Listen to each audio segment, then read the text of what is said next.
How many of you here who are there have a laptop?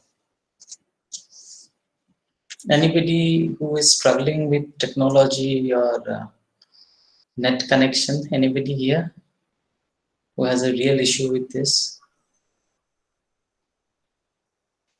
Are you all okay with technology and connectivity issues? Okay, so I assume this is a yes. All of you are doing well. No. Okay, so let's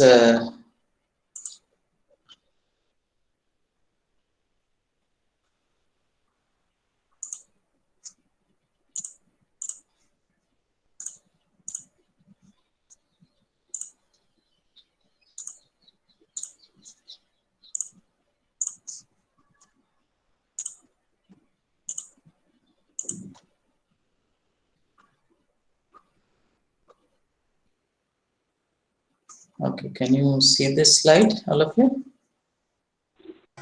Yes, sir. Okay, so this is a simple presentation that I'll be doing on cultural studies, and Yes, sir.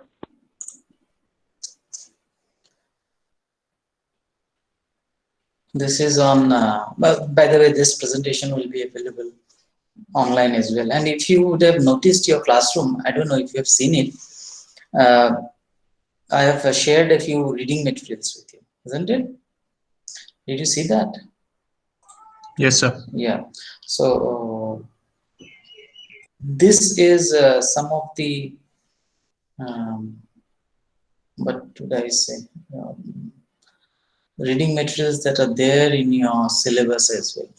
As the time goes by, I will also share some other reading materials. But for today, I thought these two books would be enough. One of the book is your textbook in the syllabus, and the other is a reference book. So I will also suggest to people who are here today that there is a book which is also there as your textbook, which is available for you to buy online. It's not a very costly book. You can buy that. It's a very basic book. It's Introduction to Cultural Studies by Pramod K. Nair. I'm sure some of you must have already seen it. Anybody who has already bought this book? No. Okay. Long ago. Who is this? Long ago. Yes, sir. Pranjit. Okay, yeah. Pranjit So Das. some of you must Sir, have. can you please repeat the name of the book? It's there in the syllabus. I've shared the syllabus. You can check. Sir, please repeat the name of the book. It's a book called Introduction to Cultural Studies by Pramod K. Nair. Okay, thank you, sir. Yeah. Some of the books which I have a soft copy, of course illegal, probably. So I'll be sharing them with you for educational purposes, okay? Remember that. And some of the books which I don't have, which are actually in physical form, probably if you want to read them, if you want to study them, you can go and buy them. So Pramod K. Nair's book, you can always buy. It's something which is very handy for all of you, which also introduces you to different aspects of cultural studies. And so today I'll be just introducing you to a few things which you already probably know, but some of you might not, and it's my duty to introduce you to those concepts. So as I said, this PPT is also available online. If you want me, I can share this. This is a very basic idea, but the subject matter of this PPT, this presentation, if you notice this animation that are there in this PPT on the right hand side, this is from a book. This is from a book, Introducing Cultural Studies by Ziauddin Sardar. So Sardar and Lum, two authors, and I have shared this book with you, by the way, a PDF of this book. So some of these concepts, so it's a very easy way of, a graphic way of understanding cultural studies, okay, in a very animated form, in a very cartoonish way. How do you simplify the whole idea of cultural studies, okay? So you can read also for yourself. Since I'm presenting the slide to all of you, you can see all of the text which is written there, and you can read the book. Please read the book this week, this whole week. Try to read whatever you understand. So it talks about the study of culture itself, and as the book says, it's an exciting and a hot field of study, right? It's a very recent field of study that has replaced the concept of society with culture. So when we study culture rather than use the word society. So our subject of inquiry stems from the fact that we understand culture in comparison to understand how we understand society. So within the academic fields of humanities and other social science subjects as well, this is becoming more and more a phenomenon where where our areas of inquiry are constantly being challenged. So the study of culture is one such challenging area, and that's why you see the use of the word progressive, radical, and omnipresent.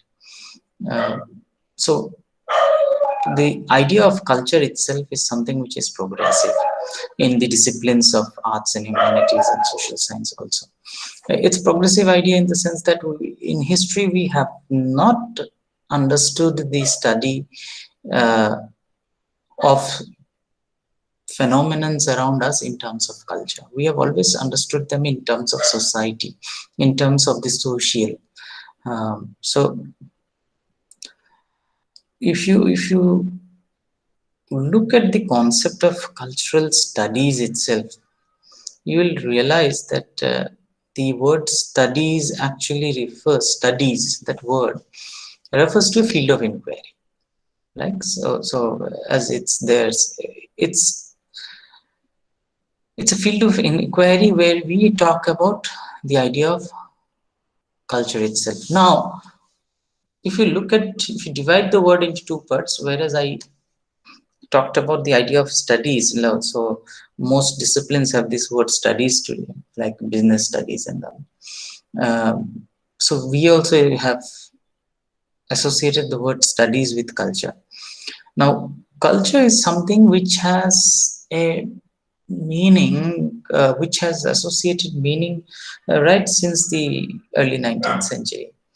There are anthropologists in the beginning have always tried to use this word in different contexts. So you see, and the field anthropologists would go out. So the first discipline that I am mentioning in this initial class is anthropology. So anthropologists have always understood culture in various ways. In different eras, different anthropologists have understood in different ways. And probably as many anthropologists were there, so were the number of definitions for this word. But in the simplest term, it's the social behavior, it's the material culture of any society, it's the cultural texts and practices. All of this constituted this idea of culture. So different anthropologists at different point in time would have argued differently. So if you look at E.V. Tyler, one of the earliest known anthropologists who was doing a lot of field work. He was working mainly on the tribes, the primitive tribes, and he was trying to explain culture in terms of capabilities and habits which have been acquired by man.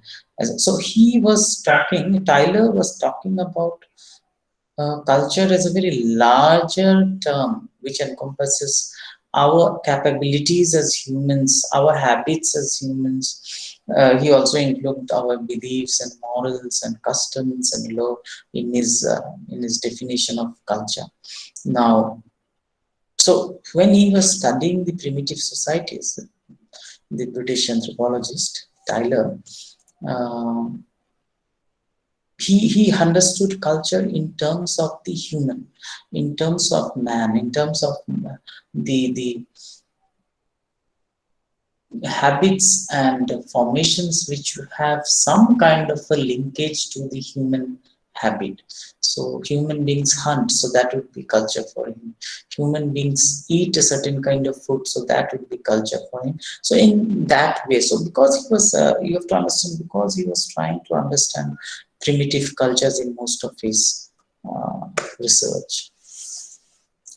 If we come to the early part of the 20th century, you see, there are other anthropologists who have also tried to understand this word, how they wanted to define this word culture. And Margaret Mead is one among them. She was, whereas Tyler was a British anthropologist, Margaret Mead was American. So her way of explaining probably the same kind of an idea. So she was talking about something of a learned behavior of a society or a subgroup. So you notice this, that by the time we reach up to Margaret Mead, we were only talking about the formation of a society. We were talking in terms, our reference points were society or a subgroup of a society. And we were understanding the learned behavior. So the behavior itself is a very refined and complex entity. That's what she meant. So the definition of culture by this point itself was getting more and more, how would I put it, was getting more and more complex in a sense, was getting more and more associated with human beings, not human beings, rather a complex society as a whole, where society would, by society would understand the formations of different groups of people in terms of, let's say, government, in terms of, let's say, civil society groups, in terms of political pressure groups, and all those complex structures that we have in society, not just a group of individuals. So the definition was already beginning to become very complex, how we understand culture from an anthropological perspective. Now, Raymond Williams, and one of the earliest also proponents of the idea of cultural studies itself, he was also one of the founding members of the idea of cultural studies. For Raymond Williams, he included, if you notice, the organization of production, the structure of the family, the structure of institutions which govern social relationship. So if you look at Raymond Williams's definition, he was not just talking about society, he was more interested in the structure of the society, of how the family was formed, of how different other institutions of the society were formed. So it was more of a structural definition of the concept of culture. He was also included, he was also interested, if you realize, he was working in the 60s and the 70s, and so he became increasingly more and more interested towards the idea of complex organizations which lend meaning to the concept of society. By this, I mean, in simplistic terms, he was getting more and more interested in the means of production, let's say commercial industries, like, let's say, media as an industry. By 70s, media was a good publishing industry. By production houses, I mean, let's say the production of mass culture. You see, industries were producing more and more goods during this time. In fact, right from the Industrial Revolution, you see, mechanized production had started across the world. So what am I saying is, Williams's definition of the word culture was a far more complex than what initial anthropologists would have argued. But he was more interested in the structures, the structure. So family for himself, him was also a structure. So the library, the clubs, the school, the religion, each one of this would be a structure which would be very important to understanding the concept of culture according to Williams. So this is how Williams understood, and this is around the 1960s and 70s. That was the era. Another anthropologist, a modern anthropologist, had a very different way of understanding culture, and he was Clifford Geertz. Now, Clifford Geertz, again, is an American researcher and anthropologist, and he was studying some of these East Asian tribes, and he lived among these groups of people. And Clifford Geertz came up with a definition of culture, which was very interesting kind of a kind of a he was detached from the other ideas of culture that had already been formed by this time. What was it? He simply said that culture is the ensemble of stories. What is this collection of stories? We tell ourselves about ourselves. So this kind of a definition, at the initial level, it looks very simplistic kind of understanding of culture. It's ensemble of stories. Let's say our grandparents, our grandmothers would have told us stories. The old people in our societies tell us stories about the past. And he says this is culture because these are stories about ourselves which we tell ourselves.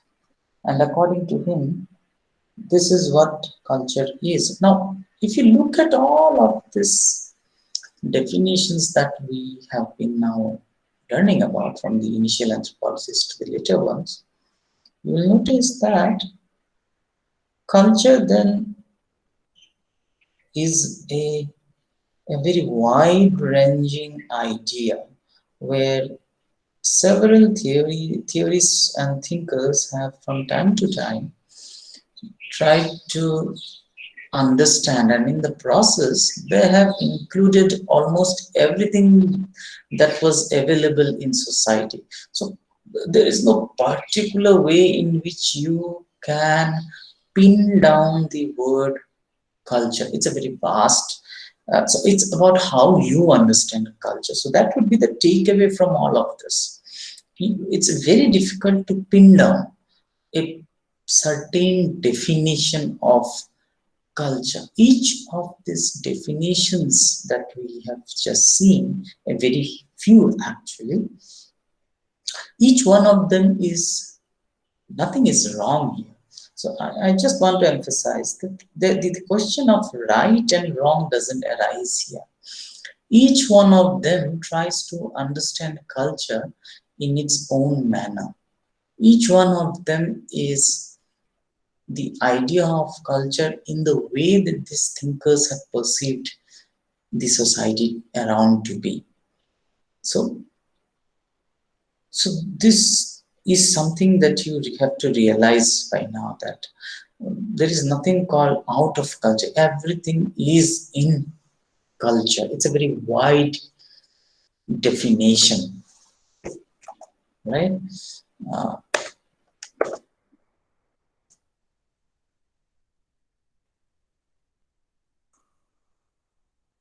are you people there?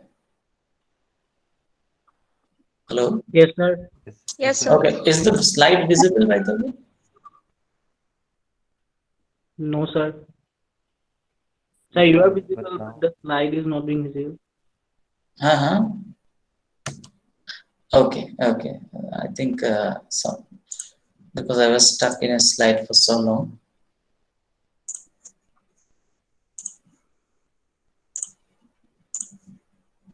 Now it's visible? Yes, sir. Yes, sir. Yes, sir. Yeah.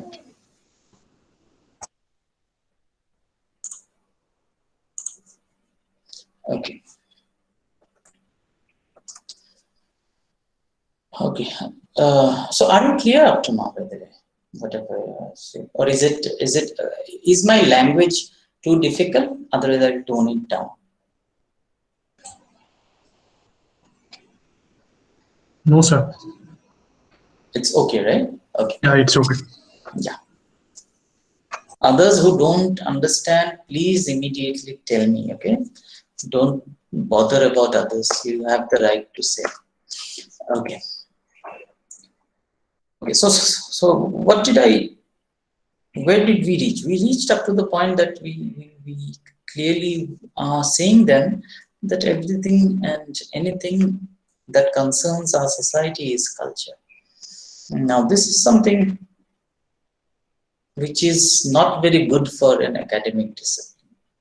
Then how do you pin down what to study and what not? So that problem has always been there, and this problem has a solution, and we'll talk about it. Now, so the subject areas are not defined. So because the definition itself is not very clear, there is hundred of definitions of the meaning of culture itself, and so this all-inclusiveness about the idea of culture itself also creates certain issues which we have to deal from time to time, and that's why you see that second point in this slide. The principles and theories and methods are eclectic in the sense that the way we understand culture, the way we understand cultural studies itself, what to study, what not to study, how to approach a topic, how do I study and what to study, all of this have to rely on ways which can be multifarious, which can be multidisciplinary, which can be interdisciplinary, which can also borrow from others as well. So this has to be kept in mind that there are ambiguities, but there is a way in which we can make sure these ambiguities don't hamper the subject as well. Because of the vastness of the subject, that's the whole issue. Okay, so when I say eclectic, I mean is that these principles and theories and whatever constitutes the study of cultural studies are borrowed. Borrowed in the sense that since everything and anything can form culture, there might be more than one ways of looking at the idea of culture. There might be more than one way of understanding the complexity of the notion of culture. There can be more than one way of arriving at a conclusion or arriving at a solution with regards to culture. So the adoption of methods, theories, principles, formulations from the disciplines across social science and humanities is something which is given. We have to borrow theories, principles, methods from other disciplines, if at all also from science probably, in some distinct cases. Why? Why is that necessary? Because as we said, the discipline itself is so vast that you need those other disciplines to understand, because anything and everything, as we have seen, is culture. So how do you arrive at this? You arrive at this by adoption. So that way, if you notice, cultural studies is also a very liberal idea, because not many disciplines will adopt from other disciplines. Now, this is something very, very problematic. Okay, this is something very, very problematic. Let me explain this to you. You look at some of these discipline names that are there: anthropology, sociology, psychology, linguistics, political science, musicology, philosophy, etc. Now, in the why do we have all these disciplines? Why do you think in social science, humanities, we have all these divisions or rather boundaries called disciplines, right? We could have had one discipline and we could have studied everything under it. Probably in, let's say, in the times of Socrates, there probably was only one discipline, which was called philosophy, or probably the religious studies. There weren't many other disciplines, isn't it? There, first, let's say in science, you had disciplines such as alchemy, and that's it. You studied most of the terms under it. Uh, so this divisions of borders, what we call as disciplinary boundaries, let's say between a political science and sociology, or between business studies and economics, or between linguistics and literary theory, or between anthropology or psychology. So these disciplines are separate. Each one of them uh, is a separate discipline. All of you come from, let's say, different disciplines. And why are different disciplines? Because there is something called, in a positivist worldview, there is something called the hierarchy of disciplines. What is this hierarchy of disciplines? That there are different disciplines in order of the idea of positivism. So there is logic to each discipline. Each discipline approaches reality, approaches truth in its own manner. Okay, somebody looks at the social side of reality. Anthropologists would differ with that idea. Okay, so each discipline has got its own boundaries, and it does not take methods, it does not take theories from the next discipline. Because otherwise, anthropology would become sociology and sociology would become psychology. There would be no difference between these different disciplines, right? It's almost like saying India would become Pakistan and Pakistan would become Iran, and so we all become one. It doesn't happen like that. There are distinct boundaries of disciplines. But when we come to cultural studies, these boundaries collapse, and they collapse because of the very essence of liberalism in approach.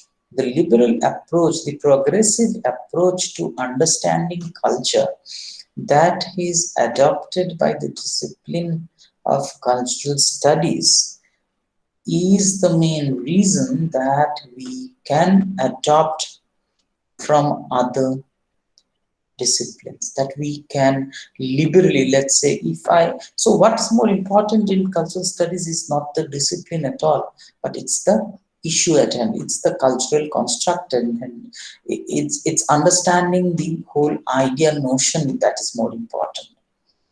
Cultural studies does not bother about its own disciplinary boundary.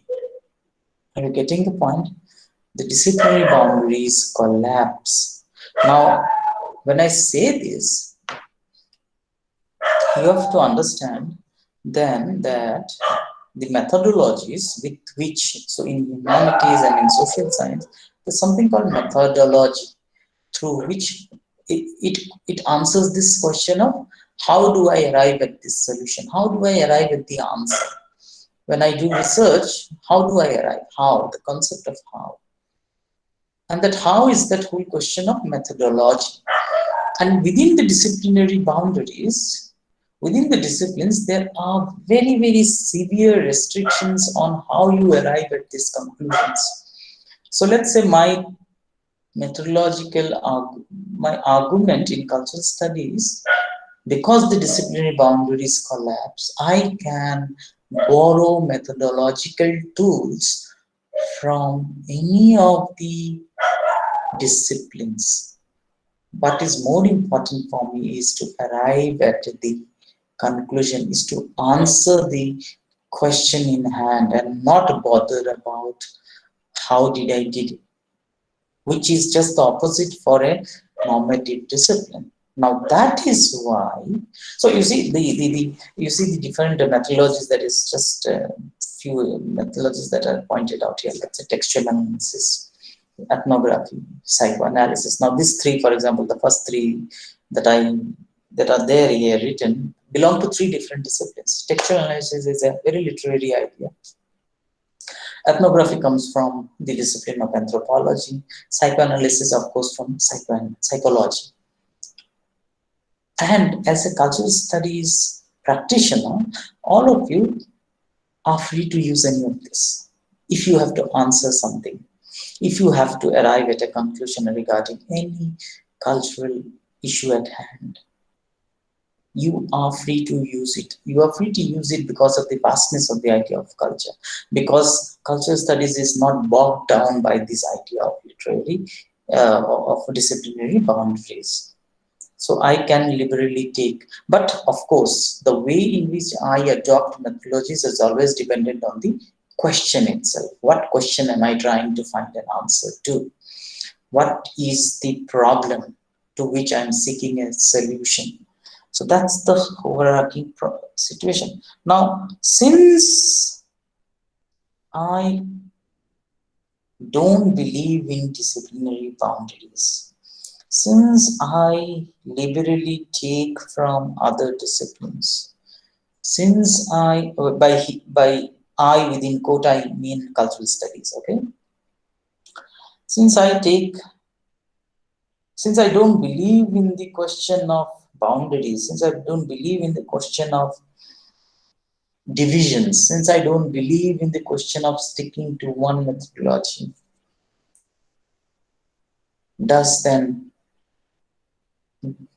is it possible for us to call cultural studies a discipline? Now that's a big issue again, because I'm not following any of the rules of disciplines.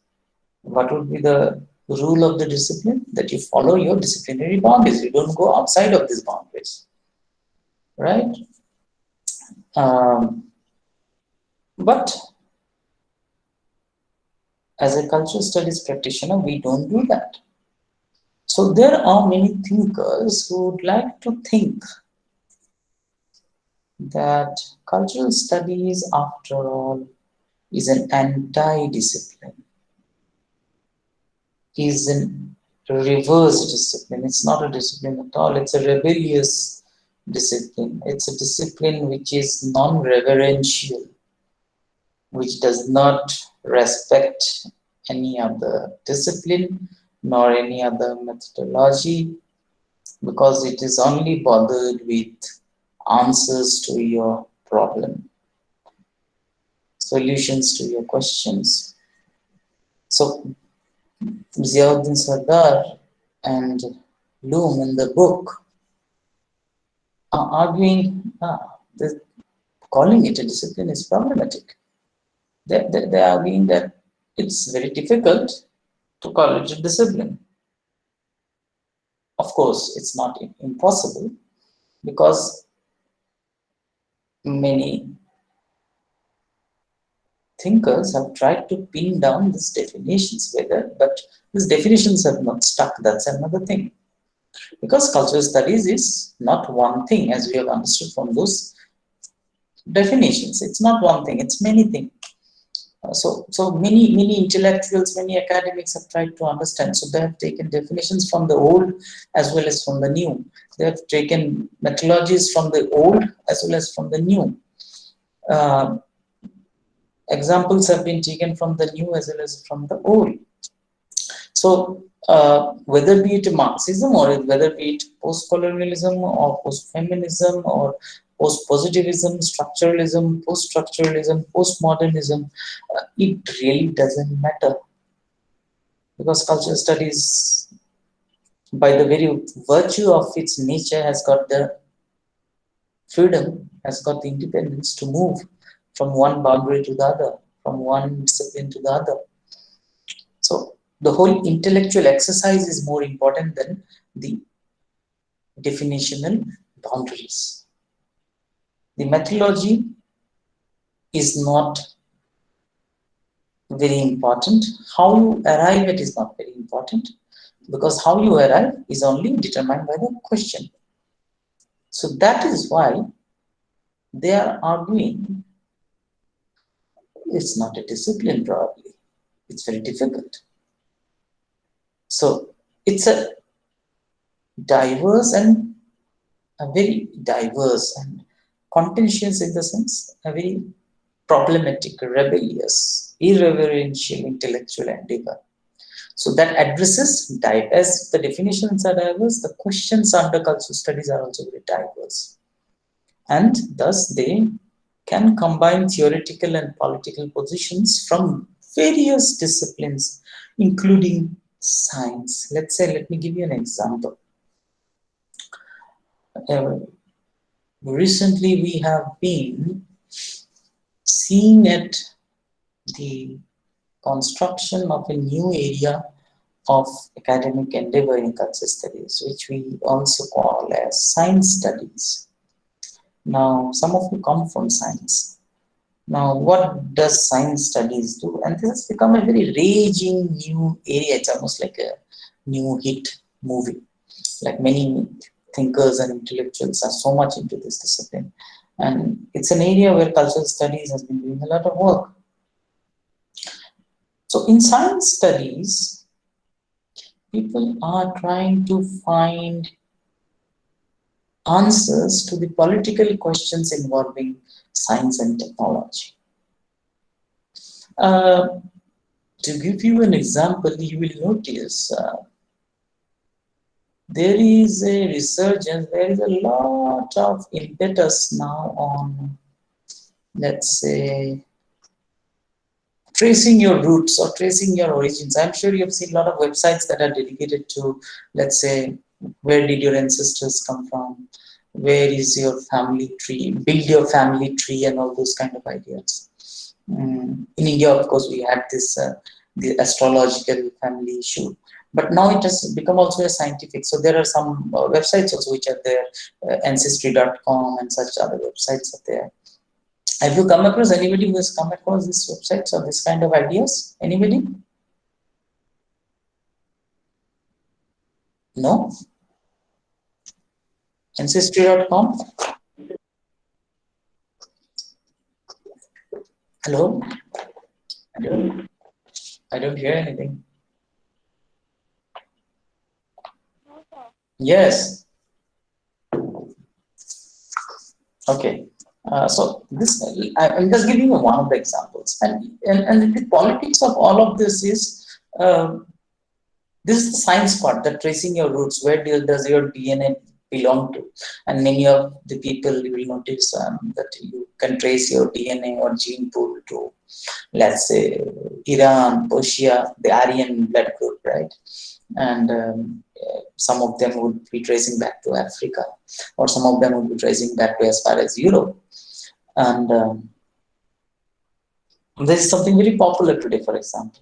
Now, this is the science part to it. How do you, where genes and gene pools and DNA are very much part of the whole idea. Now, the cultural studies thinkers and academics have been trying to understand the politics behind it.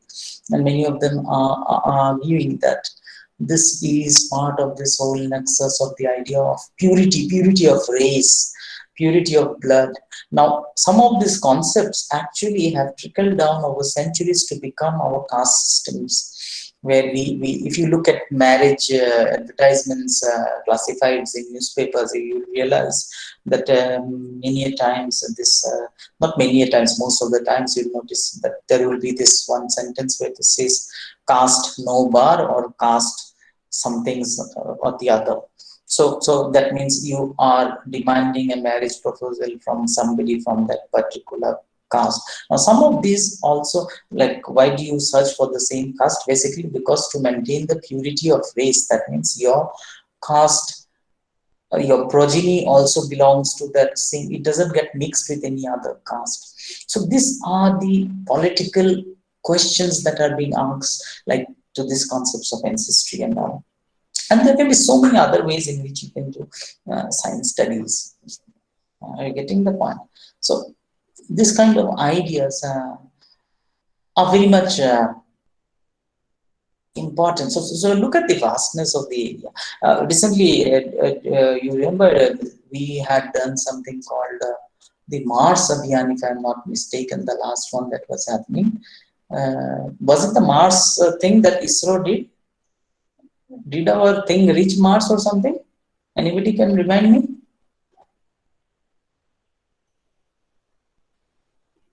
Mars Abhiyan, we also Mangalayaan. Yeah. So it reached Mangal Graha.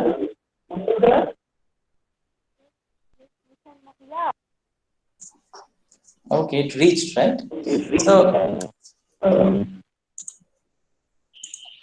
So you remember it reached, isn't it? So why am I sharing this story suddenly is just to give you an example. I'm sure they call them director. The director of ISRO, I think it's a director. Correct me if I'm wrong.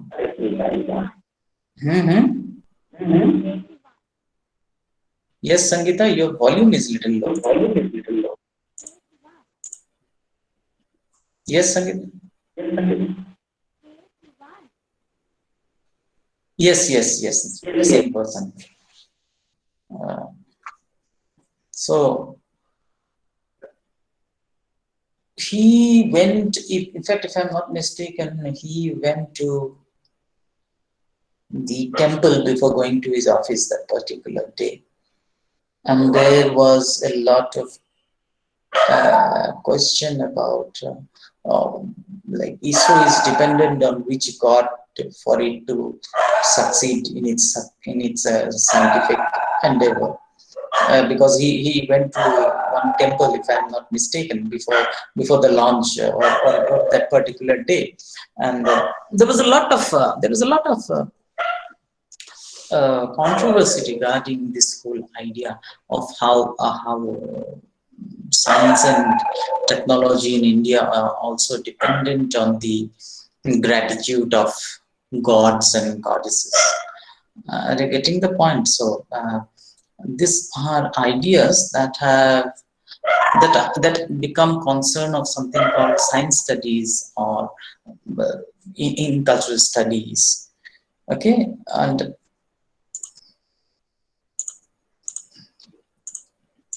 so we see the vastness. My point here was we see the vastness of the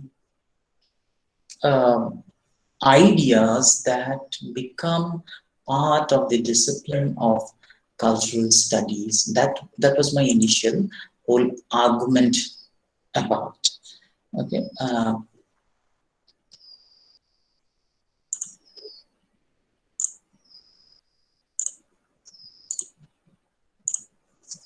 Okay.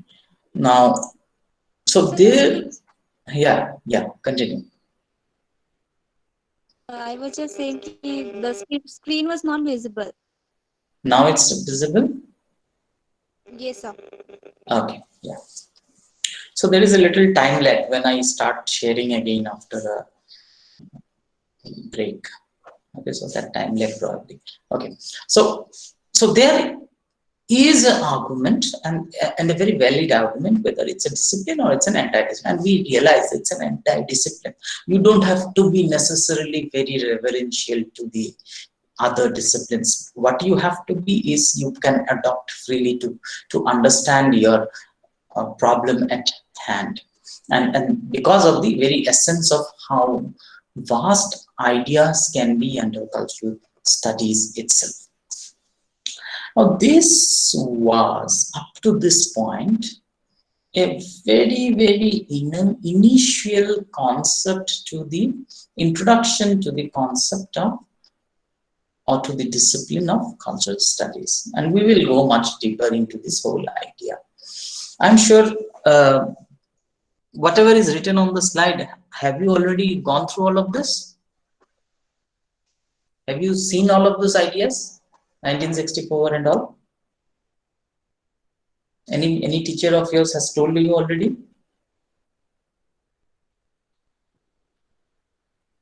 No? Yes, sir. Oh, you already know this. Now from the classes, right? No, sir. From a book I read. Yeah, Which was no, written. I'm asking this last week, has anybody told you about all of this? These things that I am now showing on the screen, the particular slide, historical background. Okay, I believe no, sir. No, okay.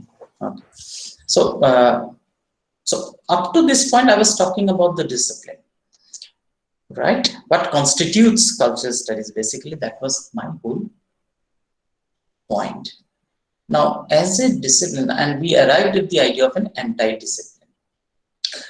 Now, as a discipline, in the sense of a department, okay? When I say discipline in the sense of a department, like we are a department, where you are admitted, all of you.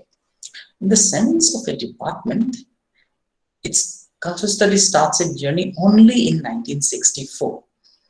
So that must be hardly 56 years. And the first series of lectures and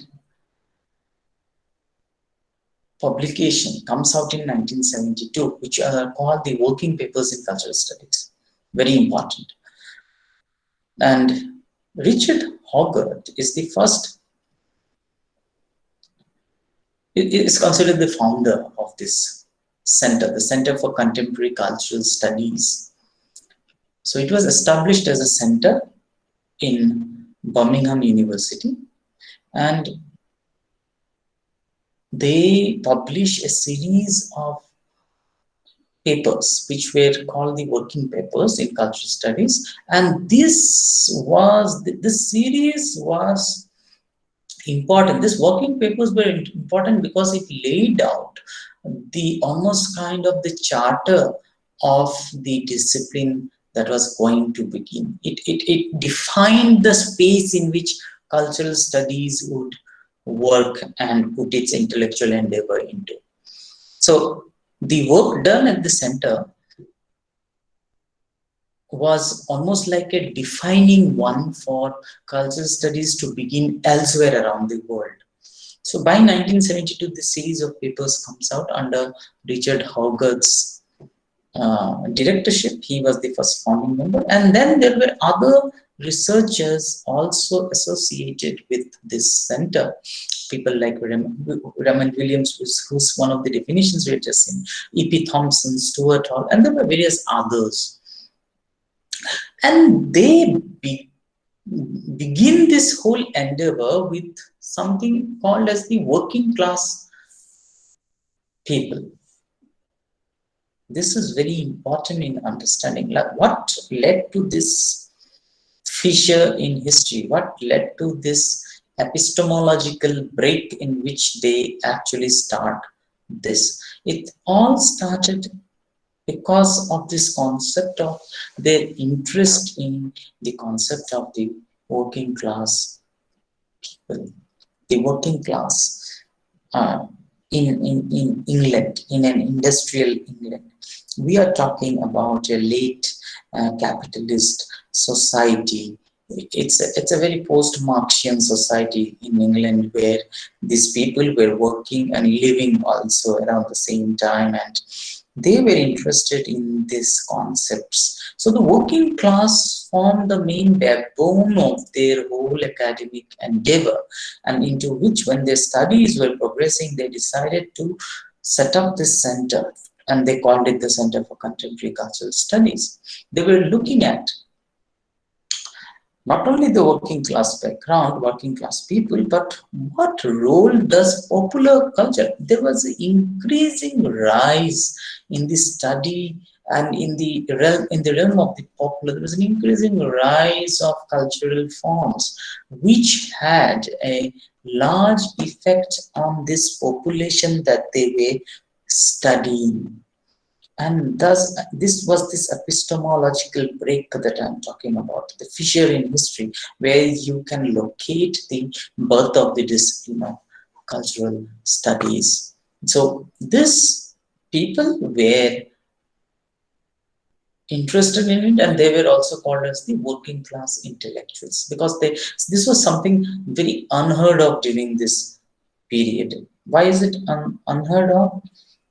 Because for academicians during this period of the late 60s and the 70s, it was very fashionable to talk about elite culture. It was, because most of them traced their tradition to English literature background. And so the canonical English canonical literature almost formed a kind of a barrier to the understanding of the popular. I will end here with a very interesting reference. I will end today's lecture. I'll just switch away from the slide and I will come back to you people.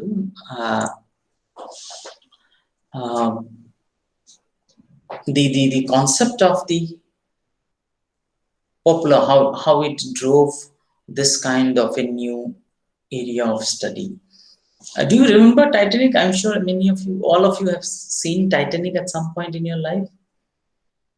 Yes? If you have seen, then only I can give you an example from Titanic, right? Yes, sir. Yeah.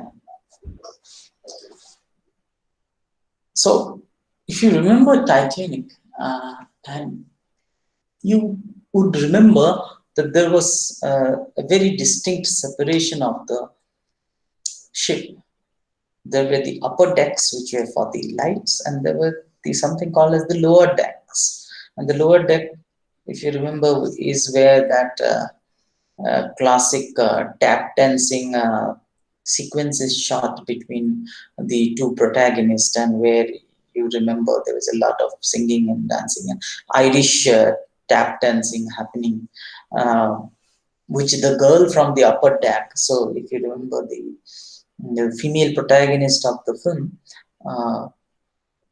was trying to learn this tap dancing. It's a very typical popular cultural form of the working class people. So this is a perfect example of the division in the English society, the upper deck and the lower deck in the ship Titanic would be seen in academic endeavors also. So what was happening downstairs was considered rowdy, was considered indecent, was considered ruffian, was considered something not part of the cultured part of society. So this was something very, very to be hidden from public eye, and that's what the lower decks meant. They were somewhere down there doing their stuff. They were not encouraged to come up to the upper decks. They were not allowed to.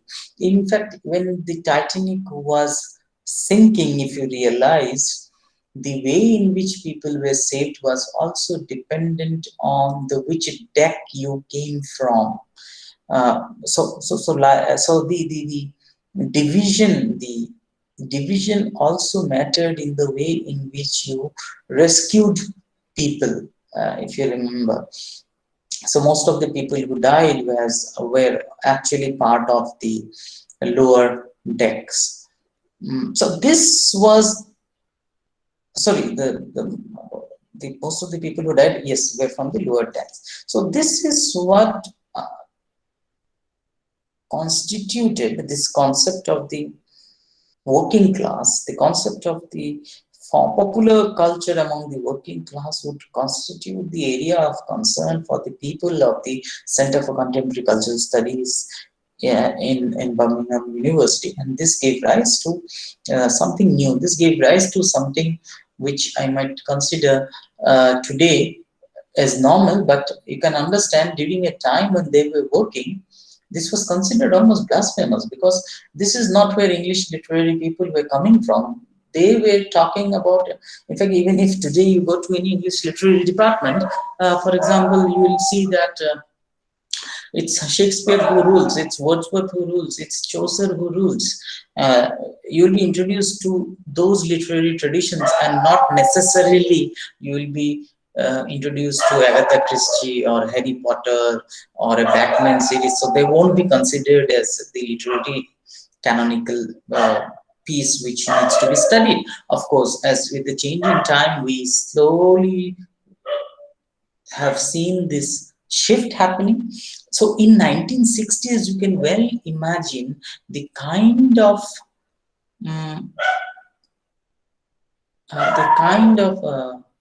irreverential that they needed to be to other disciplines to actually have the courage to go and study this, because it was very, very difficult. It was very difficult because this was outside of the normative academic endeavors that was happening elsewhere. People were not studying all of this. Working class was a no area. This were not considered culture at all, if you can understand that, because as we saw, culture was already so complex and so refined in its understanding by anthropologists during those times. So this is where I end my class today, with an introduction to the discipline as well as to the introduction to the center itself and the names of people. In the next class, we will just have a look at who are these people and what are the areas. Each one of them had their own areas, distinct areas of work, and we'll look at what are the areas that they work. Meanwhile, I have provided you with reading materials.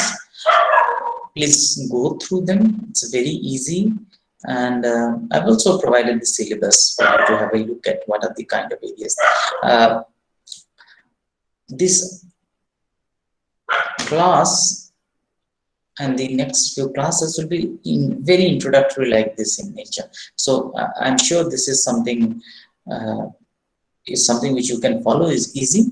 And the last point that I want to make before closing this class today is, I don't see any of you talking. So most of you, I'm sure, have doubts, but since we are not sitting in a classroom, probably, so you are always welcome to ask doubts outside this classroom space. Please, you can always give me a WhatsApp message, or you can email me any doubts that you have. Please do that. I expect, because if you are not very confident of speaking here, you can always speak in the email or whatever else you feel comfortable in. I'll be very much open to those. Okay? Is everybody okay with that idea? Any doubts from today's class? No, sir. So Saurav has no doubt. By the way, can anybody tell me how many students were there in the morning classes? Was it more than 30?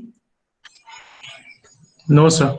The morning How class, many? there was maybe less than 25. Sir, 24. 24 was the highest. 24, right? Because now you see how many students are there. Yes, Sir, sir. 13, 14, 15.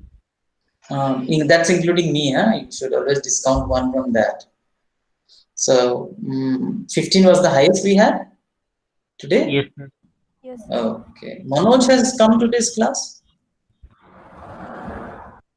Manoj Bora? There was somebody called Manoj Bora in the class, remember? Yes, sir. Yes, sir. Yeah, because what has happened is, I'll just tell you, so you can contact him, or I will also try to do that. Did he come to the class in the morning, Manoj? No, sir. He did not come. Because what happened was, last time, this recording that I'm doing of the class, which I was supposed to provide all of you with a link, remember? Yeah, so because Manoj Bora was the last to log out from the Google Meet, the video went to his Google Drive. Are you getting the point? So I'm not able to share the last video with him. Can anybody who has his contact, can anybody tell that to him to kindly share it with all of us in the classroom, if you have his contact? Anybody has his contact? Sir, he is in our group, so we'll tell him in the group. Yeah, Please tell sir. him. Please tell him, okay? Because the video directly went to his Google Drive.